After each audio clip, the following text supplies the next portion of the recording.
Hello student, my name is Saila Syed Abdul Qadir. आज के इस वीडियो में हम लोग देखेंगे कि स्मज टूल, रफन ब्रश और फ्री ट्रांसफॉर्म टूल यूज़ किस तरह से करते हैं और किन जगह पे इनका यूज़ किया जा सकता है। तो सबसे पहले हम लोग एक शेप ले लेते हैं। मैंने एक रेक्टेंगुलर शेप सिलेक्ट किया और क्रिएट किया एक रेक्टेंगल। कलर फिल कर लेती हूँ उसमें कोई सा भी। फिर मैंने अपना शेप टूल प्रेस किया और इसके अंदर स्मज टूल लेते हैं। सबसे पहले स्मज टूल लेने के बाद में मैं ब्रश का आइकन देख रही हूँ, छोटा आइकन मुझे स्क्रीन के ऊपर दिख रहा है। इसका साइज़ मुझे इंक्रीज़ करना है तो मैं साइज़ यहाँ से इंक्रीज़ डिक्रीज़ कर सकती हूँ। यहाँ पर दिया हुआ है निब साइज़, यहाँ से हम लोग साइज़ इंक्रीज़ करेंगे तो हम लोग देखेंगे थोड़ा थोड़ा साइज़ इंक्रीज़ हो रहा है। इसको मैंने ज़्यादा इंक्रीज़ किया और ये स्मच कर रहा है। अभी ओके कर दो और एक बार क्लिक एंड ड्रैग। तो इस तरह से ये स्मच कर रहा है। बाहर से अंदर के साइड में भी कर सकते हो, अंदर से बाहर भी कर सकते हो इसका यूज़। तो इस तरह से हम लोग शेप को थोड़ा मॉडिफाई करने के लिए हम लोग ये टूल यूज़ करते हैं। नेक्स्ट है आपका, अगर इसमें मैं शेप टूल वापस से यूज़ करूं तो मैं इसके पॉइंट्स को जूम करके मैं इसके पॉइंट्स को कंट्रोल कर सकती हूं। जैसे भी मैंने क्रिएट किया है उसके पॉइंट्स, और readymade shape automatically convert to curve में कन्वर्ट हो गया है।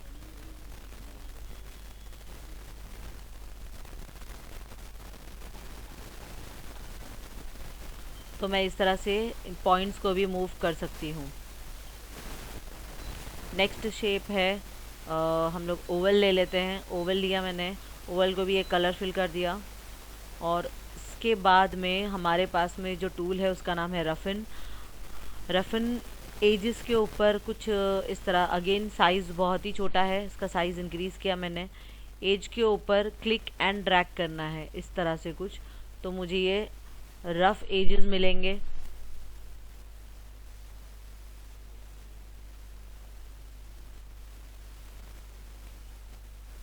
जितनी स्पीड में मैं लेके जाऊंगी उतना मेरा शेप का जो क्रिएट हो रहा है इफेक्ट, वो इतना ज़्यादा अच्छा दिखेगा नहीं। तो मुझे कंट्रोल करते हुए थोड़ा थोड़ा लेके जाना है।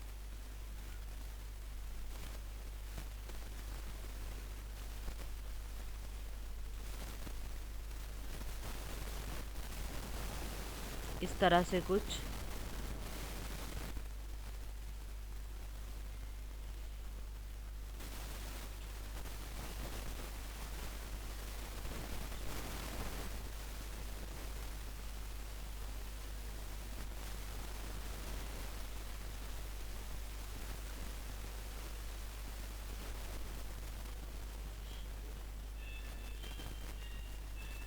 तो इस तरह का शेप हम लोग क्रिएट कर सकते हैं।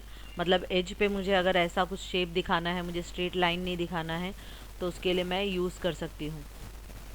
डुप्लीकेट किया मैंने प्लस साइन या फिर right click, select and click and drag, shift दबा के सेम लेवल पे लेके जाना है और राइट क्लिक किया, डुप्लीकेट आ गया। मैंने अगर कलर निकाल दिया और मुझे इस तरह से मुझे दोनों के बीच का इंटरसेक्ट पोर्शन चाहिए, तो मैंने इंटरसेक्ट पोर्शन इस तरह से क्रिएट किया।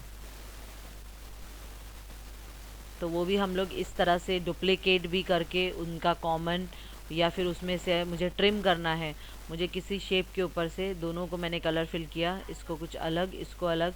अब ये शेप मेरा ऊपर है, इसको अगर मैं ट्रिम करूँगी तो ये इस शेप को इसके हिसाब से ही कट कर देगा।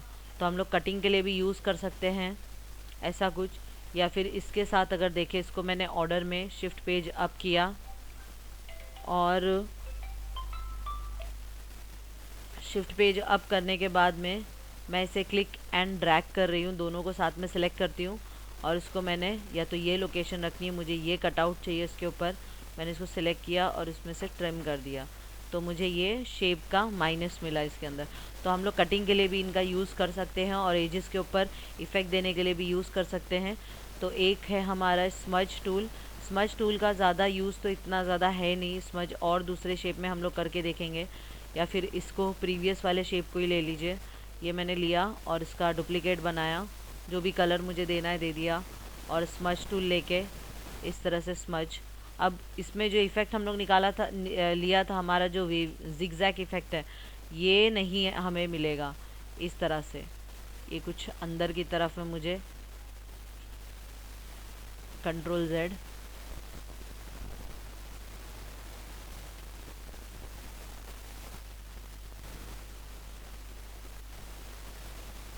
तो थोड़ा कहीं इरेज़र का इफ़ेक्ट, कहीं से बाहर से अंदर की तरफ, अंदर से बाहर की तरफ इस तरह से निकला हुआ इफ़ेक्ट, ये दोनों जगह पे यूज़ में आता है। तो ये स्मज टूल हमारा इस तरह से यूज़ होगा। और रफन ब्रश, तो ये एज के लिए होता है। ऑब्जेक्ट सिलेक्टेड होना चाहिए, ये ऑब्जेक्ट सिलेक्ट है मतलब कि इसकी इस एज पे मैं काम कर सकती हूँ, या फिर मुझे ये सिलेक्ट करना है पहले, फिर ये लेना है रफन, और फिर मैं इस तरह से। अब इसमें मुझे ये एंगल 45 पे दिया हुआ है, इसलिए 45 पे आ रहा है। अगर मैं यहाँ से 30 का एंगल कर देती हूँ और मैं यहाँ से क्लिक करती हूँ, तो मुझे 30 के एंगल में क्रिएट करा हुआ मिलेगा। या फिर मैं यहाँ से 75 का एंगल डाल देती हूँ, तो ये इस तरह से मुझे कुछ मिल रहा है, 75 का एंगल, 20, ऐसा कुछ, 10। तो दूसरा शेप देखते हैं, इसकी एज पे देखते हैं, 10 के एंगल में ओके करना है और क्लिक एंड ड्रैग। तो ये 10 के एंगल में हुआ। तो इस तरह से हम लोग एंगल भी कम ज़्यादा करके उसकी प्रॉपर्टीज़ हम लोग यूज़ कर सकते हैं। तो ये हमारे 2 शेप हो गए। यहाँ से शेप टूल हमें ऑलरेडी पता है। शेप टूल लाइन को कर्व करने के लिए, या फिर शेप टूल के ऊपर हम कर्सर रखते हैं। यहाँ से मैंने कर्सर प्लेस किया तो मुझे बता रहा है एडिट अ कर्व ऑब्जेक्ट और text character bye manipulating nodes. तो मुझे ये शेप के अंदर कितने नोड्स दिखाई दे रहे हैं, तो वैसे तो बहुत सारे हैं, लेकिन मैं इसके टॉप के 2 पॉइंट पे अगर मैं बात करूं, तो मुझे ये वाला स्ट्रेट सेगमेंट मुझे कैसा करना है, राउंड करना है। तो मैंने सिंगल क्लिक किया, कन्वर्ट टू कर्व करने के बाद में मैंने यहाँ से इसको कर्व किया।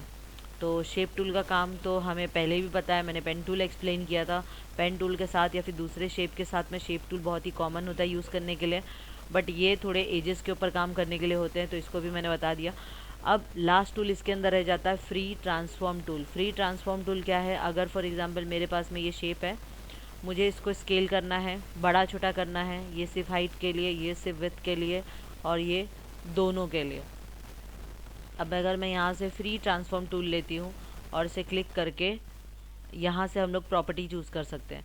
पहला वाला ऑप्शन जो है वो है रोटेट। तो rotate the object by position the axis and then dragging and rotation handle. तो यहाँ पर मैंने क्लिक किया और इस तरह से मैं रोटेट कर सकती हूँ, मतलब जिस जगह मैं क्लिक करूँगी वो मेरा सेंटर पॉइंट माना जाएगा। यहाँ पर क्लिक किया तो ये सेंटर पॉइंट हो गया। तो इस तरह से हम इसे रोटेट कर सकते हैं। मतलब फ्री ट्रांसफॉर्म के अंदर आपको प्रॉपर्टी के अंदर 4 ऑप्शन दिए हैं, free rotation, free angle reflection, फिर दिया है फ्री स्केल, उसके बाद में दिया है फ्री स्क्यू। तो हमें सबसे पहले लेना है रोटेशन। रोटेशन देखने के बाद में एंगल ऑफ रोटेशन भी यहाँ से डाल सकते हैं डायरेक्टली। मुझे ये 30 के एंगल में चाहिए तो मैं इस तरह से भी डाल सकती हूँ। स्क्यू करना है तो स्क्यू कर सकते हैं हम लोग।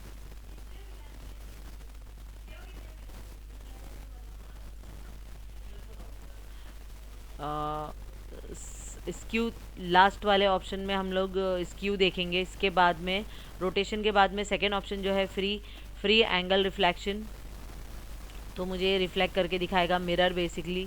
अभी ये जो दिया हुआ है यही सेम काम हमारा यहाँ से भी होता है, तो हम ये भी कर सकते हैं, लेकिन आपको यहाँ टूल में दिया हुआ है तो आप टूल का भी यूज़ कर सकते हैं। फ्री एंगल रिफ्लेक्शन हॉरिजॉन्टल में चाहिए, वर्टिकल में चाहिए,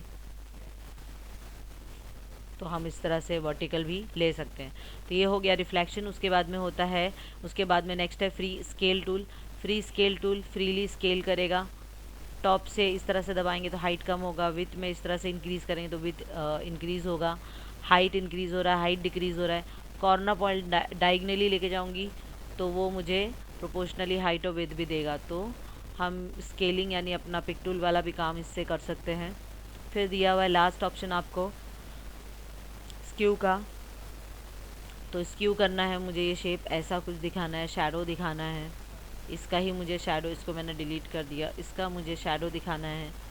तो ये रिफ्लेक्ट होगा सबसे पहले तो, और छोटा दिखाना है तो छोटा दिखा दो।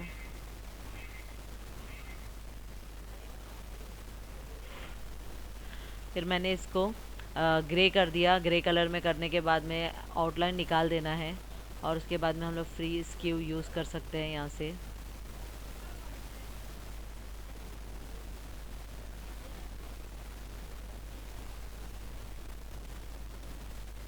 और इसकी पोजीशन इस हिसाब से चेंज कर देंगे और रोटेशन थोड़ा सा डाल के। हमें बेसिकली इसका शैडो दिखाना है, तो इसको इस तरह से हम लोग चेंज कर सकते हैं।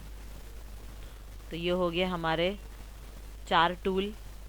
शेप टूल, F10 शॉर्टकट है। Smudge brush tool, smudgy effect देने के लिए, रफन एजेस के ऊपर जिगजैग इफेक्ट डालने के लिए, बॉर्डर को जिगजैग इफेक्ट डालने के लिए। फ्री ट्रांसफॉर्म के अंदर 4 प्रॉपर्टीज़ हैं, free rotation, free angle reflection, free scale, free skew.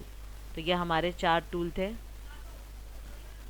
इन्हें ट्राई करना है, देखना है इनको कैसे यूज़ करना है और उनका सही जगह यूज़ करके देखना है। Thank you.